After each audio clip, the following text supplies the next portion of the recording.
Can you hear me, Michael? All right.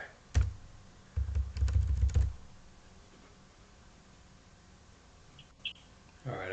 I am everything today. I am the production guy and the host. So we are actually live right now. Give me 1 second. Make sure I'm doing this right.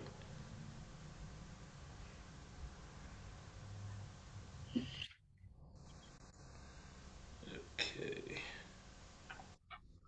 All right.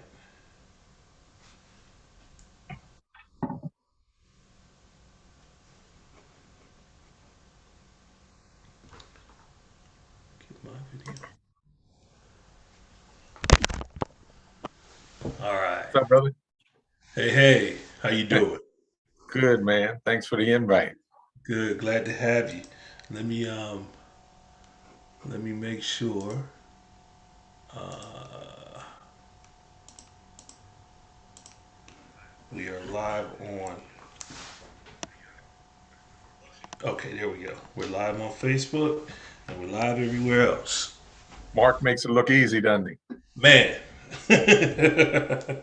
he gave me a tutorial uh, Uh, 2 weeks ago, and you know how that goes. You can't keep this stuff in your head that long. So I've been working to try to make sure I had everything going. I think I got it going right. So anyway, welcome to Lab Results. We are live on this Wednesday, February 9th. Wow. Time has been flying by. We have been absent from lab results over the holidays, and then through the beginning of this year for a variety of reasons. The main one being was that we weren't gathering in person. So lab results is always a conversation around um, our previous live meeting. So tonight we have one of our great panelists and great members of Black Man Lab, who's there almost every week and participates. Is going to be one of our guests tonight because he was a panelist for Monday. Um, and we should have a good, robust conversation. Before we get into the conversation, just a little bit about Black Man Lab. First and foremost, I am not foremost, but first, I am Marty Monaghan. I am the executive director for Black Man Lab. And Black Man Lab was started roughly almost 5 years ago now by four fathers who got together to have conversations with their sons. We know quite often as fathers, our sons tune us out, but they might listen to an uncle, they might listen to a godfather, a good friend, somebody else that might say the exact same thing that we said, but it sounds different coming from somebody else. That's how it started. We brought in guests, people that could talk to them about whatever their interests were.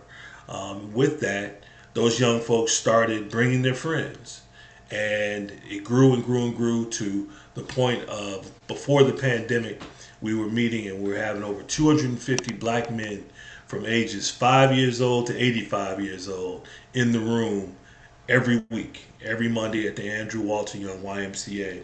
Um, Obviously, the pandemic threw a little bit of a hiccup in that in terms of us all getting together. We did virtual Black Man Lab, which was good as well because we were able to reach brothers outside of just the Atlanta area. And now we are back in person. Not doing it as big right now because there's still that pandemic out there, but we are getting together in person. And this past week, we talked about knowing our history, this being Black History Month. We felt it was appropriate. Although we talk every week about our history, we made it a little bit more poignant this past Monday. Before we get started with everything, one of the things that we do every time we get together is we make sure that our ancestors are in the space. Here at Lab Results, what we do is we just call on one ancestor. We call on somebody that's on your mind, somebody that would be proud of us doing this work every week. That's what we do. So tonight, I'm myself and my guest. If we could just call the name of an ancestor, one in particular that we learned about this past Monday. A young man who is now an ancestor is a son of one of our our participants in the Black Man Lab. Gavin McGuire, who comes fairly regularly, lost his son in a car accident, and I just it was a very emotional moment because he actually showed up to the Black Man Lab for the support that we provide, and I want to lift his name today. I want to lift Gavin's son today because I think that he uh, represented something for all of us in that he's the son of a father, you know, and so I want to make sure that we acknowledge him. So with that, if we just give a name, Mike, on the count of Yeah. three, one, two, three, Joseph George, Jackson, Ashe. Ashe. All right, and with that, I want to introduce our guest. We're only here for a quick hour, but I want to introduce our guest. Again, this brother has been strong in our space, always provides insight, always is supportive, and just glad to have him here tonight. I'm finally getting back in this space. I couldn't think of a better guy to have with us. So, my brother, Michael Wright. Mike. Thanks, Marty. So my name's Michael Wright.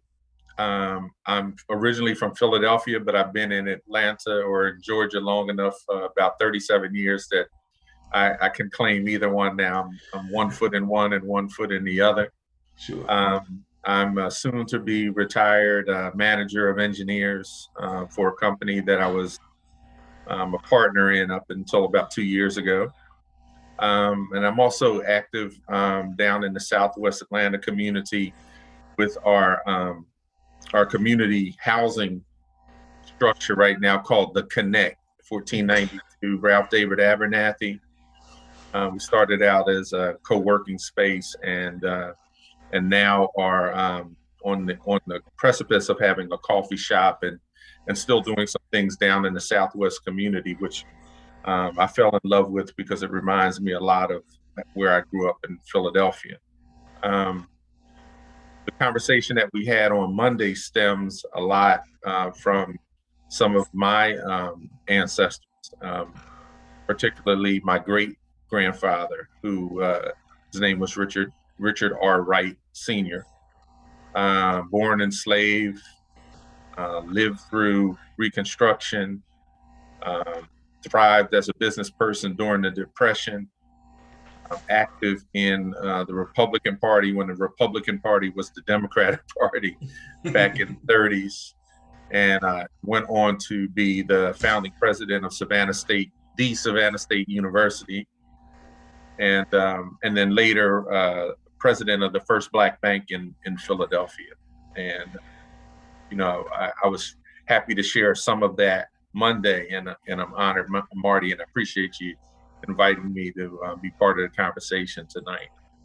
Absolutely, and I mean, first of all, and we'll dig a little deeper here in a second. The That history is exactly what we want to hear, right? So often, our young folks don't hear the history of us in a way, even in those instances where there was a lot of trials and tribulations in that history line. um, they don't hear it in a good way. They don't see the victories, right? Right. And your story is full of that. Your lineage is full of that. And I want to get to that actually. So let's work backwards a little bit from Michael Wright. So you were born in Philadelphia. I was born in St. Louis, Okay, St. Louis. but in my first year, we moved back to Philadelphia, where my father's family is from. Okay. Um, my father, his father was a doctor, Okay. medical doctor in Philadelphia and for the University of Pennsylvania. And so we grew up. He and my mom split when we were young, and so I was raised by my mother. My brother and I were raised by my mother in West Philadelphia. Lived in a duplex and modest. Um, My grandmother and my grandfather and my great aunt lived upstairs. Mm. Brother and my mother and my myself lived downstairs. And most of not all of my work ethic, all of um, my civic activity, all of my compassion for folks that are struggling comes from seeing my mother work three jobs, Mm. and shared parenting from my grandparents, and yet and still she had enough of a connection, her and my father, to link us to his family, which had a long chronicled history. And so Yes. I can remember in elementary school when Black History Week. It was Black History Week when I was young. I got a Right. few years on you, Marty, but would come time to write the book reports and all of that, and the Sure. standard, you know, George Washington Carver, Frederick Douglass. We would bring that home to do that, and my mother would go, "No, you got history right here in your Right. family." And so, Right. all of the stories and things that I heard around my grandfather's house and my aunt's house Yeah. and with my father, and that my mother even made sure that we had an understanding of, was poured into my brother and I, at a very young age. Isn't it interesting? When you look back, but when as you said, you've got a few years on me. But even for me, looking back, when we were in school, is not a whole lot different now. But that Black History piece that you got, was just a blip, really, Yeah, in the overall scheme of things in terms of time of yeah, what you had to learn about yourself. Right, you were right, fortunate that you had somebody, namely your mom, saying no. Your history is deeper than that. yeah, But on top of that, the history that you got in those books was nothing but oppression. Really, right. it's like you've been beat down and you've been, next to nothing. They didn't give you anything pre-slavery. They didn't give you No, anything about, all the things that we have overcome since. So, yeah, you would think that there were maybe only four success stories in right, all of Black history if you relied exactly. on how we were taught back then. I agree. Exactly. Exactly. Yeah.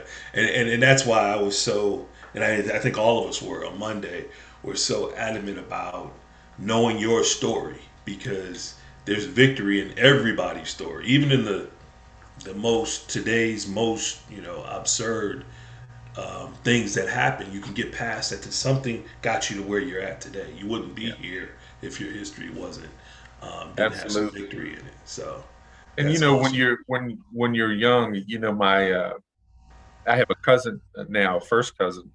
We've become extremely close as we've gotten older. When we were growing up, we were the little kids, and she was, a teenager, so she didn't have much tolerance for for That was patience me. I'm for us. I'm the youngest of six grandchildren, so I was always that Yeah, guy. Yeah. and as spirit would have it, she ended up being, on as a professor at the Savannah State University, Oh wow.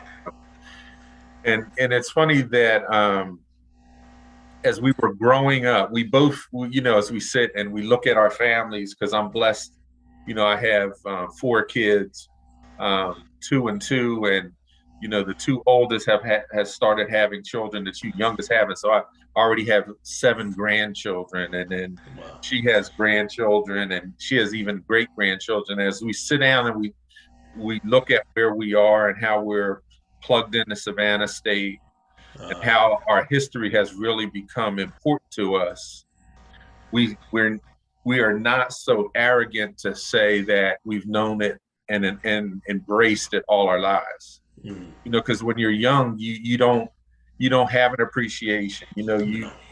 We were no different than any other teenager or a young person. I got tired of learning more about my history. I felt it was more out in and around Philadelphia than Wrights.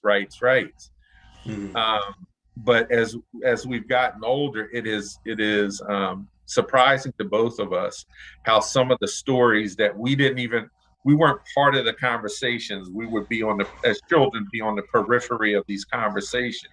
Mm-hmm. Of they called my grandfather. They called him the major.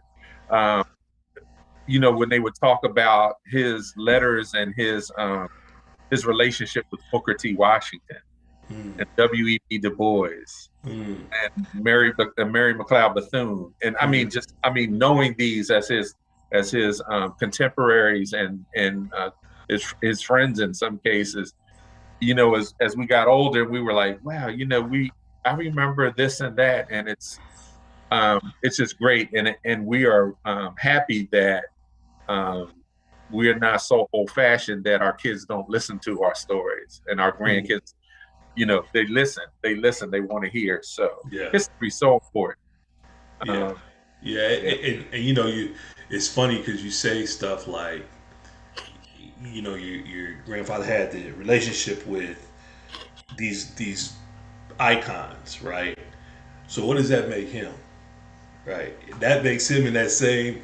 We just folks just don't know, and there's thousands of people like that, right? That have those kind of touches and that kind of history, and were significant in history. But sadly, if we're not giving the stories, if we're yeah, not sharing, nobody's gonna know. Nobody's gonna know because that's and not how the system is set up. yeah, and like with everything, um, it takes some effort to get the story, and you know, the story ain't all roses. It's not. No, Life ain't always been a bed of roses. If you dig into your family, sure, um, you know, it's like being married. There's in-laws and outlaws in right, everybody's family, and yeah, and they can be the same person sometimes. yeah, And so I was surprised when I asked the question of the young men that were there, how many knew they most of them knew who their grandparents were, yeah. and then one said, "Well, I know one of my great grandparents." And I Mm-hmm. think you can start right. You start right there, Mm-hmm. and because everybody's history starts somewhere, and even if you don't know the name of them, there's stories about them that relatives that are around you remember. Yeah. One of the things that I was interested in was us talking about the importance of history, right? And knowing your particular history. Talk to that a little bit about your thoughts around that. So, um, you know, age gives you a road to look back down and kind of check your markers Mm-hmm. about things that you've accomplished, things that you've done, those things that you're proud of and that you're not proud of. But um, our our story, and when I say ours, I'm not speaking specifically of my family. Black people's story is a story of enduring and success. Now, the degree of success is depends on what's important to you and how you measure it. But as I started to learn more about not only my family history, but some of the prominent personalities of our time, Mm-hmm. uh, I started to see the pattern of their successes and failures and their endurance. One of my favorite um, biographies to read is that one of Adam Clayton Powell, and prolific, um, charismatic, flamboyant politician. But to read his story, it mirrors my story. It mirrors someone else's story, and it is those tales of endurance, pushing through, and achieving whatever measurement of success that a person has for them. And as I shared with them Monday, um, with the young men, whatever your lane is and whatever is important to you, you just got to keep pushing on down that road. Sometimes people will believe in you, Yeah. Historically, we see people believe in you, and then sometimes they don't. But if you believe in yourself enough, and you know that you come from a stock of people that have endured, I think it doesn't make it any easier, but it makes it less discouraging Hmm. to try to push through. And I think that, to your point, I think that if you really look, if you're able to look at that big picture and say, all of this happened before me for me to be here, right?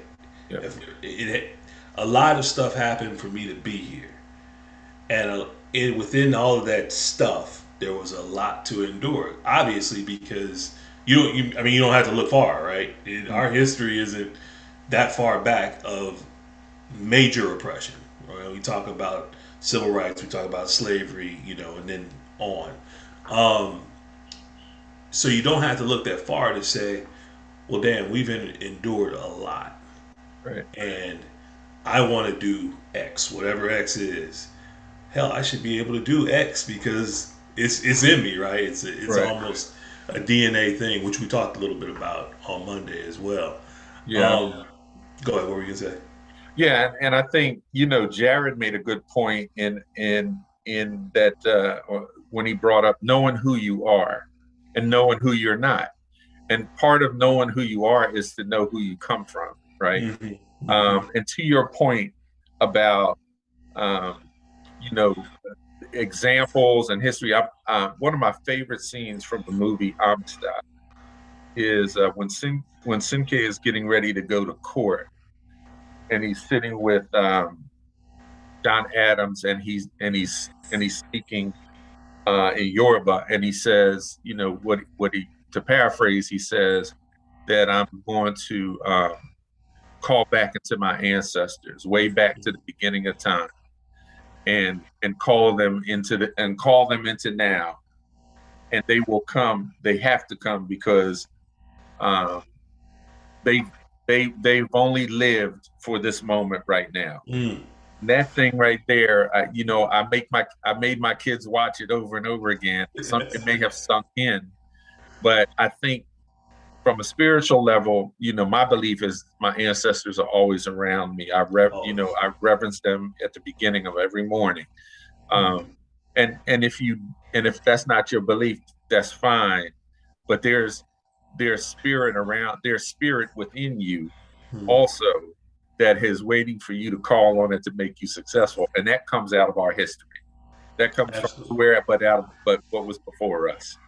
Yeah, and that spirit that you're talking about is is in us because you see the amount of really success. I guess there's no other word to put it at, but the amount of success that we've had on so many different levels, right? As a people, when there's constant there's a constant pushback, right? Right, There's a constant fight going on that we don't even know about sometimes, right, right? To keep us in a certain place. One of right, the things that I referenced on Monday, if you recall, was when I asked the question, what's the biggest commodity in the world? And the reality of it is it's black folks, right, right? Because what we've put out historically, you even mentioned George Washington Carver just as an example, right? But he's just one of many that created so much stuff, and that's been us historically. And what has happened historically? Those things that have been created, those things that have been innovated, right, have been usurped, right? right. Commodified Um, and yeah, yeah. claimed by others, but we know better. Exactly. And I think that it's so important for our young folks to be able to have that mindset and understand that, because I think they just the way everything's set up right now, it's missed. Yeah, It's missed. And yeah, and I'm hoping things like the Black Man Lab and other organizations are significant in changing that thought process. yes. No question. I think there's no doubt that that's the case, because I know that. people that have visited have said, why can't we do this in Philly? Why can't we do this in Yeah, Detroit? Why yeah, isn't there something like that? And I'm like, why isn't there? There's, it only needs, a group of people that are going to be dedicated. yeah. But I wanted to get back to one, I think um, many times, and especially our young people, you know, um, not shading on them, but the way they are coming up now, they're what's important, their values are a little bit different. And I think sometimes, no, I think a successful life includes a community that can, and this is history again, look back on the life when a person is feeling, that they're just spinning wheels. If they have people in their lives that can go back and point to the successes that they see, because sometimes you can't see your own successes. It takes Right. other people to point them out. My all of my kids at some point have been on that, pity party. It's not going right and this and Yeah. that. And when we sit and we talk about, well, look what, we start talking about the things that they've done, things, places they've been, the experiences that they've had, the events that they've experienced, and all of that. And then their own personal successes. When we point out, like, you don't think that this was a success, and that was, and I think not only for young people, I think everyone needs sometimes somebody to help chronicle their pathway, to point out to them, you did, this is something you did, and this was successful. This is Right. commendable. This was an important step for anybody. And I think the Black Man, no, I know that the Black Man Lab does that, because in the off conversations that we have while we're reading for panel discussions to start, and the conversations we have afterwards, yeah, I know that young people get that acknowledgement and get that encouragement, and that's what makes it important. Yeah, and that's why it's whenever there's a new young person that comes in the room that I haven't seen before, and I meet them, my first question is always, "What do you want to do?" Right, And sometimes there's it kind of catches, I can tell it catches some young folks off guard because they're like, I don't know, because I know me at heck 16, 17, I wasn't sure what right. exactly I wanted to do. I knew what I liked, but I didn't know a path to get to what I wanted to do. And so that's why I'm so specific with that question. Mhm. I'll drill down on them because it's like, whatever it is that you tell me you want to be an engineer, I got some people that I can help you to get there. Right, right, You tell me you want to be in the music industry, we gonna figure out how to do it. You tell me you want to be an astronaut. I don't know any astronauts, but I'm gonna do whatever I can to help you get on that path to get there. right. And I can only do that because I know, in my heart of hearts, I know that historically we have had the ability to do whatever we want to do when we put our mind to Mhm. it. Yeah. So, were you gonna say something? Go ahead. Um, you know, uh, to the history piece, as I've learned more about my family, Mm-hmm. um, especially the shoes of my great grandfather, his mother, and her grandmother, who was, the first of our family, um, sold here. Um, it could be intimidating because you read this long chronicle of education and business Mm-hmm. and all that. And how do you stand under that, right? How do you Right. stand in that? And and I and then when the clarity comes, when you know that what's important to you, if you're ready, if you're willing to do the work, you have it in you to be successful. It might not be as the president of a university. It might not Mm-hmm. be the founder, but it might be a mentor at the Black Man Lab. It might be a mentor in careers for brothers or sisters that are coming along. Um, history can can be intimidating for me. When I had the opportunity, when I first reconnected with Savannah State, Mm-hmm. was invited down to speak at a men's program for the men of Wright Hall. So already the Wow. pressure, I'm walking and You're and like, hey, that's me. yeah, and so one of the young men asked, "So what year did you graduate from Savannah State?" And I didn't go to Savannah State. Right, right, I went to Temple University in Philadelphia. So he was like, "So your family legacy is at Savannah State, but you didn't go to Savannah State." right. And I said, "Listen, I am not proud to answer this question the way that I have to answer it, but I'm going to be honest with you. At the time, college was a thought for me. Had I come to Savannah State, I would have probably embarrassed myself, Mm, the university, and certainly my family. right. And so, Spirit had a way of steering me clear of doing that. You went But where I'm you were supposed to go. but I'm grateful. I'm grateful that that same spirit steered me back to Georgia. The funny thing about Georgia is my brother and I, in my father's line, are the only two not born in Georgia. Oh Even wow, my kids born in Georgia. wow, Yeah, wow. And that and was good. That was going to be a question I had for you. So how did you get to Georgia? What was your yeah. transition? So I met a young lady, fell in love. She worked for Delta. Um, I moved down here. Was going to be easy wherever I was to work, and so that brought Mm, me here. Um, what and I came in the '80s when the boom was to get out in the suburbs and uh, you know to have a big house and all of the things that we thought were important right. in the '80s and in the '90s.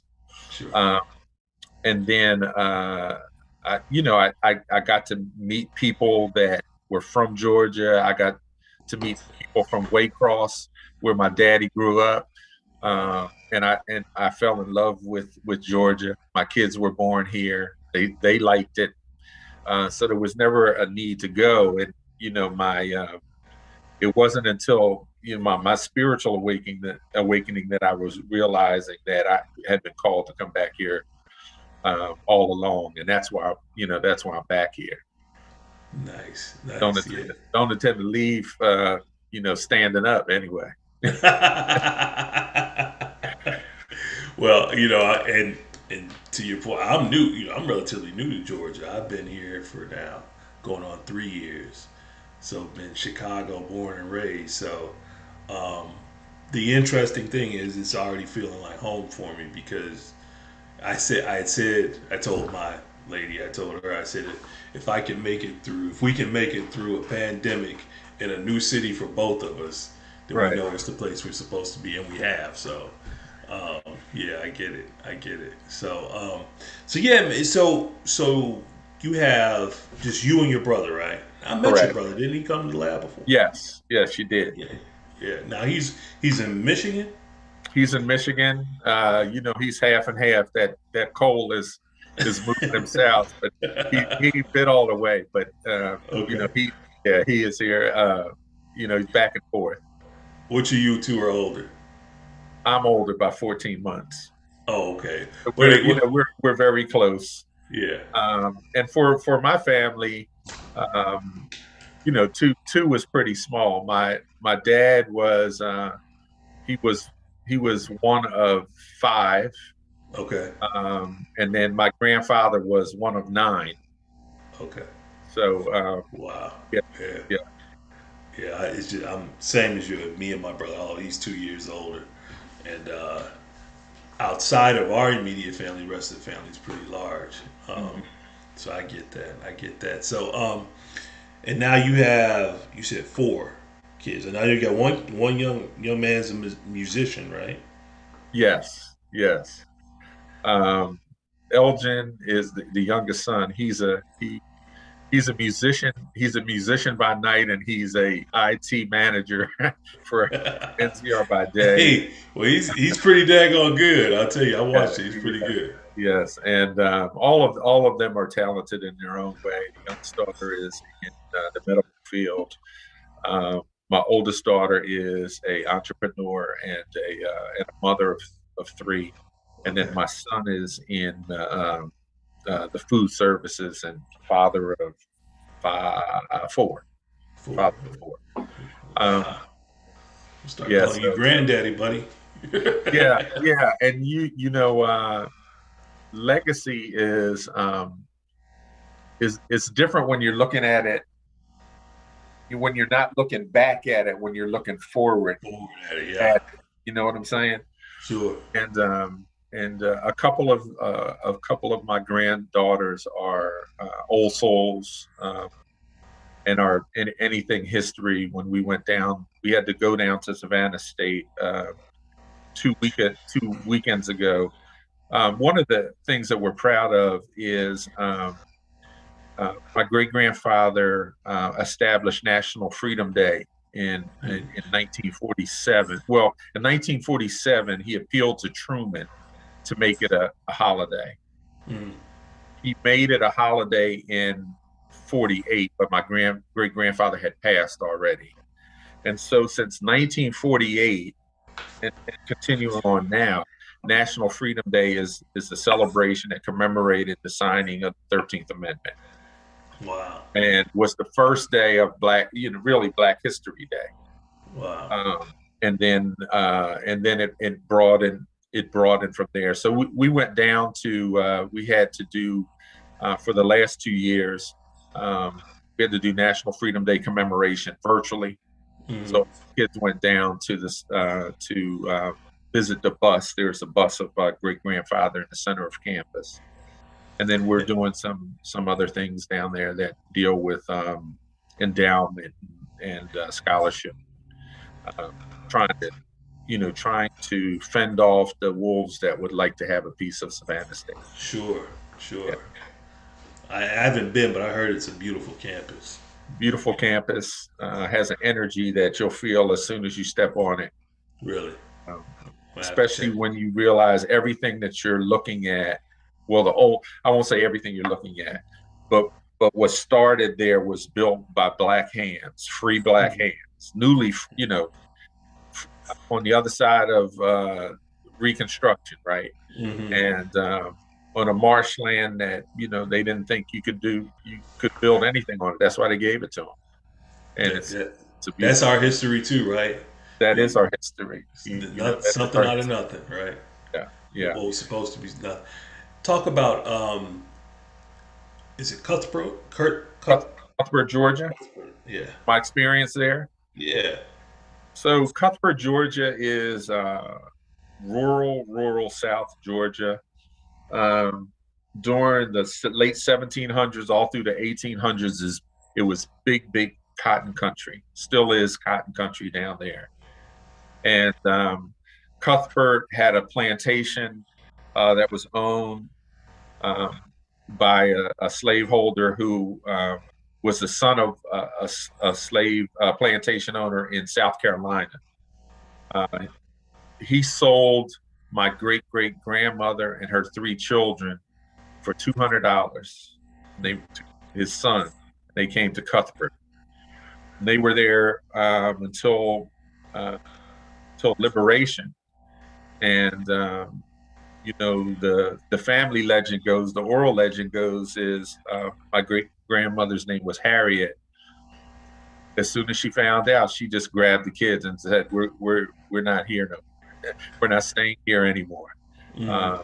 There was nothing that she needed to take other than herself and her children, and they walked. Decided that they would walk to Atlanta, where the Freedmen's Bureau was, and as I visited, I was on a trip, as I mentioned, and I had never been through Cuthbert. This is maybe 5 years ago, 5 or 6 years ago. Mm-hmm. And the navigation didn't take me off the interstate, took me up this rural road, and I saw Cuthbert 8 miles, and I was like, wow, I gotta go. So I went in. It's a little town. It's a black town, and uh, I tried to get to the library where they had all of the books and everything, but I couldn't get there in time. It had already closed, and a guy there, he and I started talking, and he said, "So what you say your last name was?" I said, "Wright." He said, "When you start heading out of town, there'll be a double wide trailer on your left. That's your cousin in that trailer." What? So I met her, and then I was Wow. driving, because we had always heard about the walk, right? The trip Uh-huh. from Cuthbert, that she walked to Atlanta, um, but I never grasped the distance, right? And so I'm riding up the little highway, and there's these, cotton fields, cotton On fields both for like, sides, yeah. on either side, like 20 miles or so. Mm-hmm. And part of a piece that I'm writing is like, what was that conversation like to her children, particularly to my great grandfather, Mm-hmm. that he when he's leaving, he's illiterate, Mm. and he gets to Atlanta. She enrolls him into the store's boxcar school, um, and he goes from there to Atlanta University and is in the first graduating class there. Mm. Valedictorian, and Wow. it's like what transpired, On what that bit, walk. yeah, yeah, you know Wow. what what was the conversation she was pouring into her kids, Mm. and his trajectory just uh, was about learning more. I think he was 67 when he graduated Wharton School of Business, Wow. and he was in Augusta. He was at the first black high school in Georgia. He was the principal of the first black high school in Georgia, and then on to Georgia Agricultural and Normal College. That's what they used to call the black colleges back then, and that became Savannah State. Wow. And he went on to become president of Savannah Became State. president of Savannah State.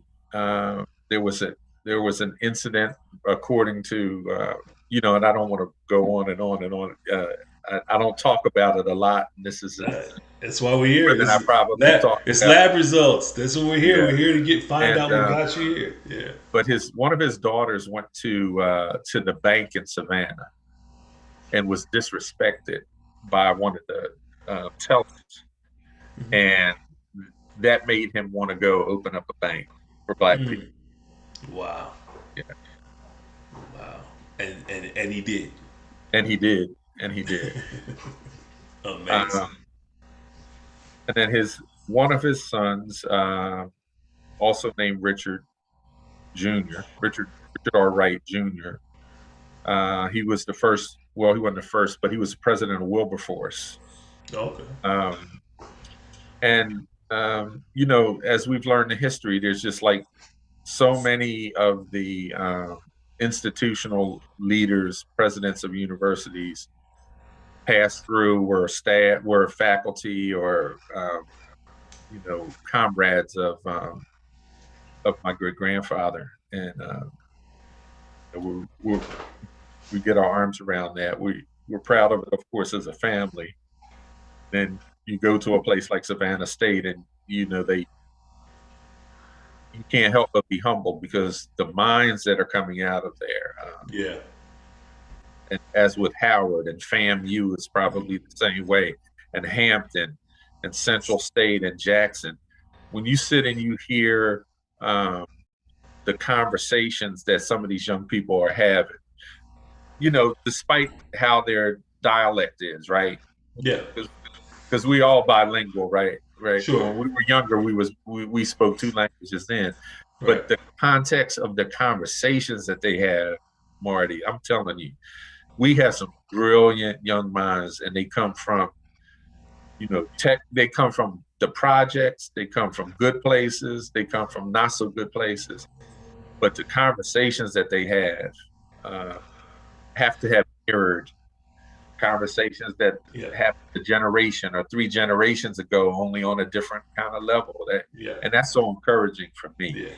Yeah. I think that's the beauty of HBCUs is that you have nobody again. There are people coming from all kinds of different walks of life, right, and all over the country, but have some commonality in their number one want to be in that space, but then Right. also you don't get in that space unless you have,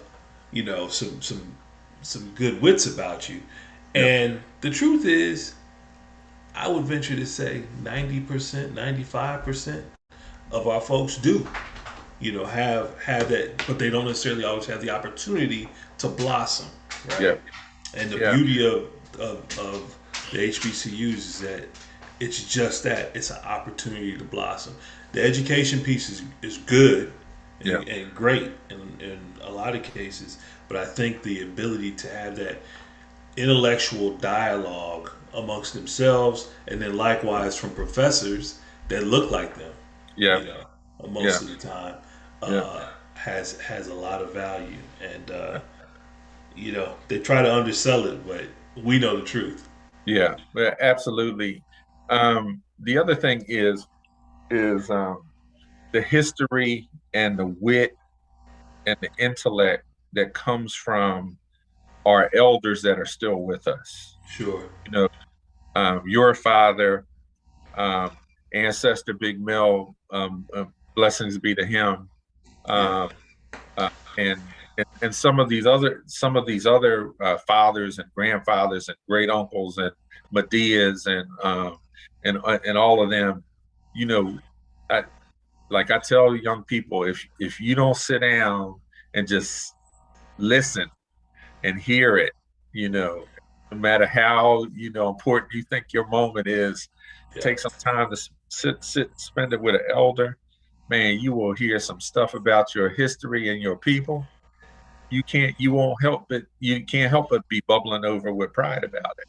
Yeah. And I'm of the opinion, um, the optimistic opinion that we are in a moment right now where our history, spirituality, and the HBCU kind of are all coming together Yeah.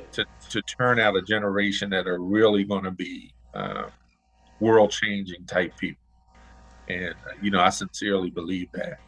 I 100% agree with you, and I think also there is a level of consciousness amongst folks like ourselves that has, in some cases, been awakened because some of us have operated within our own silos for so long that we haven't stepped out to really look at the big picture, Yeah, and now, um, you know, for good or for bad, that's happened where people are now having these kind of epiphany moments and being far more communicative with younger folks yeah, about what society really looks like and what they can do to change it long term. yeah. You know? I I think we've had a chance this generation that we stand in, and uh, is we're we're not as fearful of our young people as the generation like that might be a little bit ahead of us. I'm really in that generation, but my kids don't let me be in it, don't let me dwell in it. But um, I've never, because of the work my mom did, I've never been afraid of black folk. No matter, I mean, when I should be afraid, I've Sure. never been afraid of black folk. Hmm. Um, I don't I don't argue with black folk. If we end up having to argue, you win, because I don't argue with brothers. I don't argue with sisters. It's just not worth it for me. We got too much work to do moving Right. forward. And history proves that when we argue with each other, nothing productive comes out of it. Um, but yeah, I think And its example at Black Man Lab, I'm sure it Let Us Make Man and those things, that we're a generation that's not afraid of our young people, No, that's not afraid to go down and hug them, even when they're uncomfortable hugging us, because we know, they sure. are. But they'll get there. They'll get there. Yeah.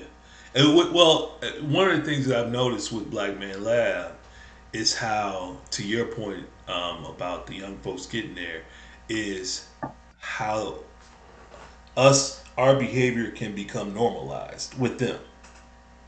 You know what I mean? When they, just like us doing how we end linking the chain, um, how we call on ancestors, how we give that Black Man Lab love, Right. right? Those things kind of have begun to normalize um, their thought processes. I think because I'm always, and I'm sure you probably noticed, as Molly and I moderate. Um, he tends to do a lot more of the talking, but I tend to do a lot more of the observing of what's going on in the room. Just for that reason, I want to see where our young folks are with the information that we're sharing. Sure.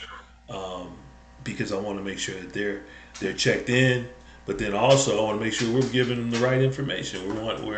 We're saying stuff that's perking up their ears, and I think we've been fortunate in that that's what we do. I know that there's other organizations out there that are doing. I don't know if you were there when we had the coal. We wanted to talk about how we coalesce and had all the other organizations that were there. Yeah. Yeah. Um, the whole thought process behind that was that I know 100% there's other people doing great work, and they're doing great work um, similarly, and then some are doing it very different, but all with the main goal, the same goals. Yeah. And I just want us to be able to galvanize more and more, so that history changes. As we talk about history, so that it changes. Yeah. Um, but yeah, we're I'm just checking our time here. Again, I'm doing it all tonight, Mike. You're So doing a great job, Marty. You're doing a great job. trying to make sure that we're not messing up, because I'll find out for sure.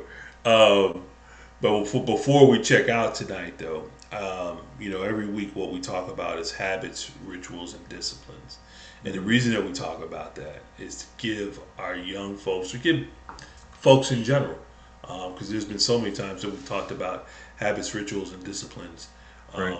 and I've picked up something for myself. So we talk about that with our guests, and we want to share that with our audience so that if there's anything anybody can pick up from what you're doing on a daily basis to help them move forward, we can do that. So if you could share your habits, rituals, and disciplines, Sure. just the things you do daily. So, I what I have started doing, which has become more, is journaling my dreams, uh, Mm, because I believe, they're subconscious messages from, you know, the the other realm for me. hmm hmm And when I awake in the morning, I look at that and I try to see how what my intention for the day, how that lines up with what I perceive in my hmm subconscious. And then I do my ritual at my altar. I reverent based on what my dream was and the help that I'm going to need. I go and I call on the ancestors, and I'm clear about what I'm asking them to do. Um, and whether it's the health for some people, whether it's for my, always for my family, but then beyond my family, doing Mawali and Blackman Lab and all of those are always in my prayers and meditations and vibrations. And then, you know, the last thing is what I said is I am conscious about not being confrontational, angry, or um,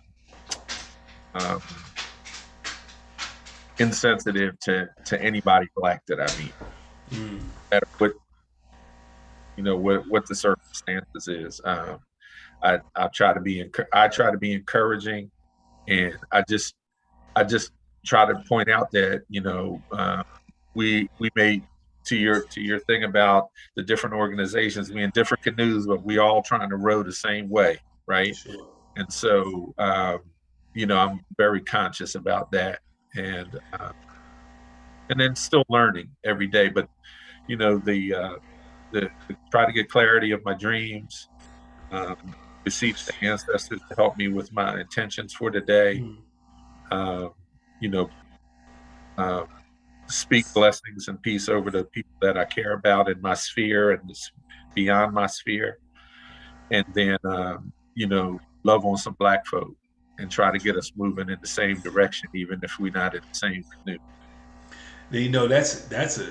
That one there is a good. I'm usually pretty conscious of trying to avoid conflict with black folk for sure, um, but being very intentional about it.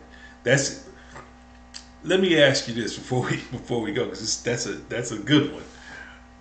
When you're in that space, so let's just say you're at the grocery store and somebody does and or says something towards you.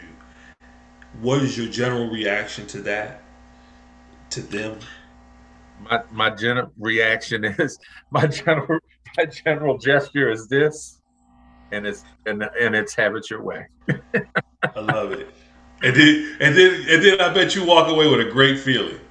Yeah, I mean, because I'm not going to give that energy. It's Yeah, There's too much important work to do to give negative sure. energy, to burn energy up negatively, right? Yeah, It's just it's it's crucial. yeah, And yeah. so And I guess that holds true for we're saying that with black folk particularly, but it holds true across the board. yeah, For the most part, as long as nobody's bringing I, harm to I'll tell you. you a quick story if we have time. Sure, go I ahead. was in Philly. My mom and I both worked at the Board of Education. She had worked herself up to the manager of payroll. We would go to lunch. One night we were working late, and she was like, "Yeah, I'm really hungry." I said, "Well, I know this rib spot down on South Street. Matter of fact, it's Wally used to hang out there, but that's another story." And I said, "But it's raw." So we went down, and we went in, and I was like, "So don't expect nothing." And the lady behind the counter waited on me, and then she went and she looked at my mom and she said, "What's your name?" And she said, "Vera." She said, "Yeah." She said, "Where'd you grow up? Did you grow up on 40?" And my mom was never like, she was never elitist. She was never a caste kind of person. Uh, And they were, and I was like, I'm never judging people, do they, how they act and all of that, because my mom just didn't example that. And so, yeah, it's become easier over six, sure. 7 years, Marty. Yeah. Well, you know what, man? Not to argue with. I try to operate within that space as well. As I've gotten older now, I used to Yeah, be a hothead, but as I've gotten older, I'm just like to me, it's not worth it. And quite often, when you get in those scenarios where somebody's being ridiculous towards you, and you don't go there with them, there's that feeling like what you were saying. You do this and yeah, you walk off. got it. That in itself is. I had and here I am. But I had an incident not long ago. I was at Publix and I'm in a checkout line. There's a lady in front of me and then somebody in front of her. The line was taking forever. And I looked over the line here and I said, well, even though it was a little longer, there was less people with less stuff. So I got in that line.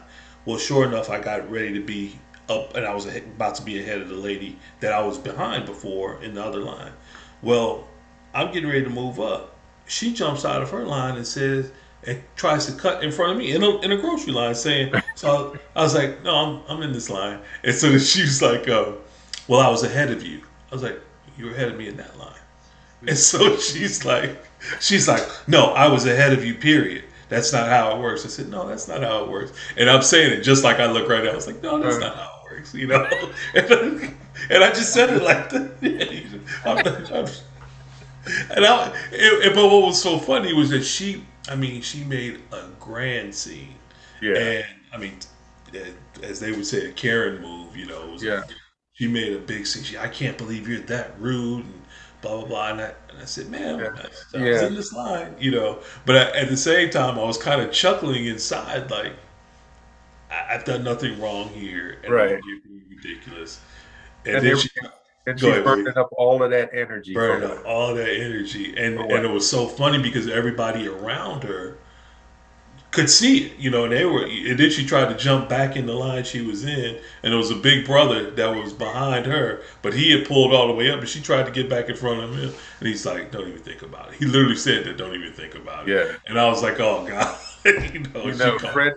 Comrade Fred Hampton said, Yeah, uh, uh, if you're going to be a revolutionary, you got to love the people. yeah, That yeah, means you yeah. got to love them all. I love them all, man. It You don't it, have it lets you, you ever have times where you don't like them that much, but you got yeah. to love I them. love them. Yeah, you just walk in a different spirit, man. Yeah. Well, look, we're up against it, Mike. I can't thank you enough for coming on tonight. For our, well, I don't know what you call it. It's not inaugural, real inaugural. Black Man Lab results. Glad to have you on. Glad to be Um, here. Glad to have you in the space every week, and we're gonna continue to lean on you, brother. Oh man, I lean right back, brother. That's what we brought. We That's how we get down the road. We'd be too lean. A- We'd be a Absolutely. group of leaning folks, but we'd be moving forward. Leaning against each other, walking slow, right? Yeah, Well, yeah, we're gonna end just like we end at the lab, man. So yeah, we can put them up like we're locking arms, yeah. and then we'll just say it. I'm a link in this chain, I'm a link in this chain, and it won't break here. and it won't break here. I'm a link in this chain, I'm a link in this chain, and it won't break here. and it won't break here. We are links in this A chain, link in this chain. and we And won't we'll break break. here. Ashe. All right, Appreciate you, brother. brother. Thank you again. I'll Appreciate see you Monday, right? you. Absolutely. Okay. Thanks, Bless. Mike. Appreciate you. Much love, brother. Much love back.